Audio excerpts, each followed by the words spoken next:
Hey.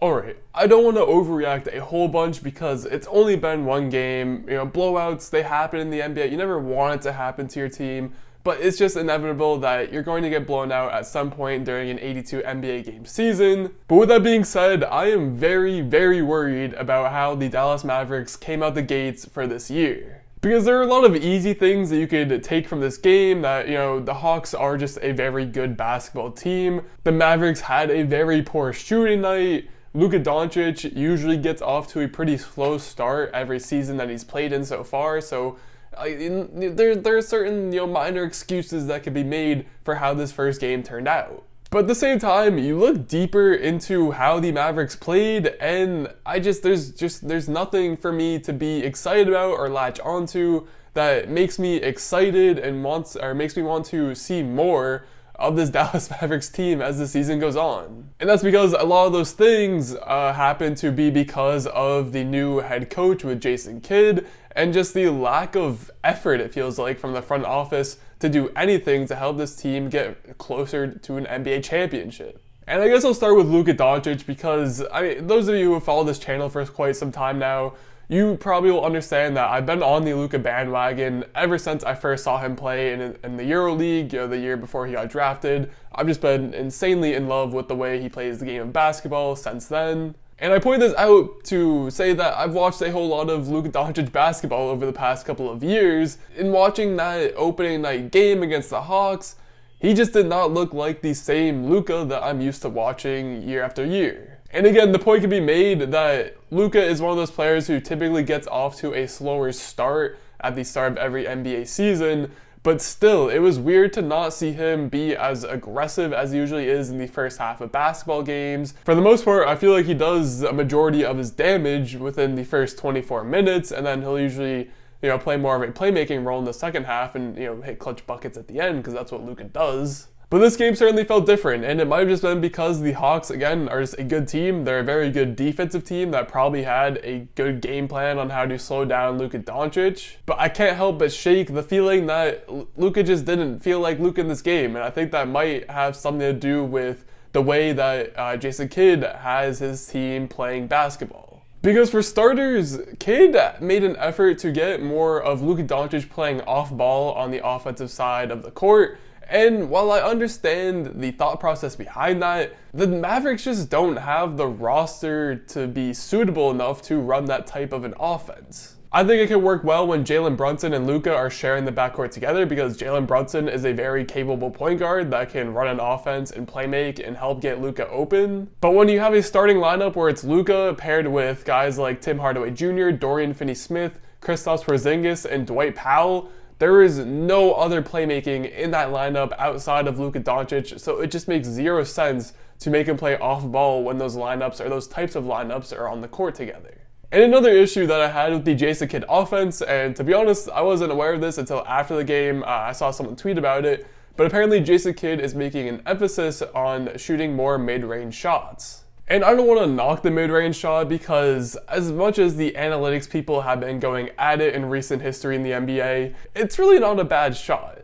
It matters more of who is taking these mid-range shots to make them effective or not. And because if you have your superstar scorers, someone like a Paul George or a Kevin Durant who can knock down that shot pretty easily, then it's a good shot. But if you have someone who's more of a spot-up shooter and not as good offensively, someone like a PJ Tucker or, I don't know, like I can't think of anyone. I don't know why PJ Tucker is getting slandered here, but if you have a PJ Tucker taking a mid-range shot, that's not a good shot. So while I'm fine watching Luka Doncic take a few more middies in his games because that's just going to help diversify his shot selection and it's going to put defenders, on their toes more on what type of shot they have to defend from Luka, no one else on the Mavs should be attempting a good amount of mid-range shots. So when you look at the final shot chart of this game and see that the Mavericks took more mid-range shots than shots in the paint, that's an issue for the current state of the NBA. But we'll take a break from going at Jason Kidd and instead we'll go at the Mavericks front office. Because obviously there was a whole lot of turmoil in the front office this past offseason.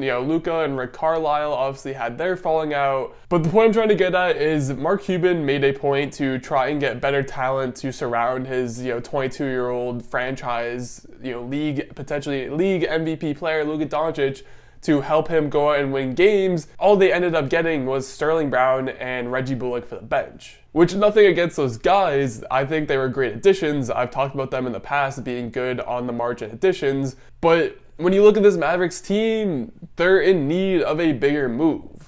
When you look at the last 2 seasons, it's been essentially the same exact roster for this Mavericks team, plus or minus a few bench guys or rotational guys here and there. In both years, they finished as a 4 or 5 seed. They've gone to the playoffs, had a good round 1 series against the Los Angeles Clippers. I think it was both years, if I'm not mistaken. But both times, they ultimately ended up losing in the first round simply because Luka Doncic wasn't able to backpack his team enough.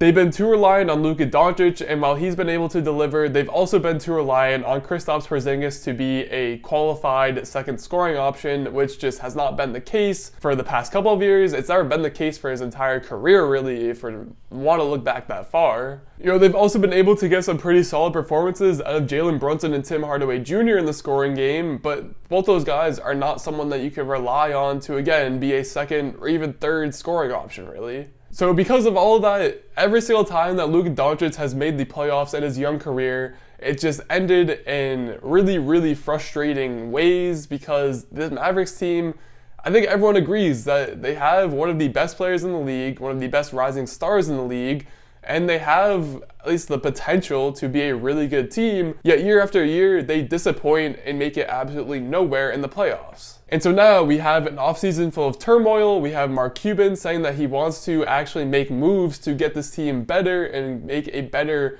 rebuild around Luka Doncic, and it's just not happening again. And so I'll say it again, they're playing again tonight. I will probably be keeping pretty close tabs on that game and how they do. But I don't want to overreact because, again, it's only been 1 game. They played a really, really good Hawks team that I feel like also isn't really getting enough credit for where they are right now. But I am definitely feeling very, very wary about this Dallas Mavericks team and what their season is looking like right now, because I fear it's going to be another year of Luka Doncic having an MVP level type campaign and just the rest of the team not being able to support him enough to go get wins when it's necessary in April and May and whenever the playoffs happen this year. I'm not sure when they are. Because at this point, with me being a fan of Luka Doncic, if they're not able to figure things out this season, I am going to be rooting for him to try and get out at any cost, because I'm sick and tired of these teams not taking chances and just not making moves when things obviously aren't working to help satisfy their star players.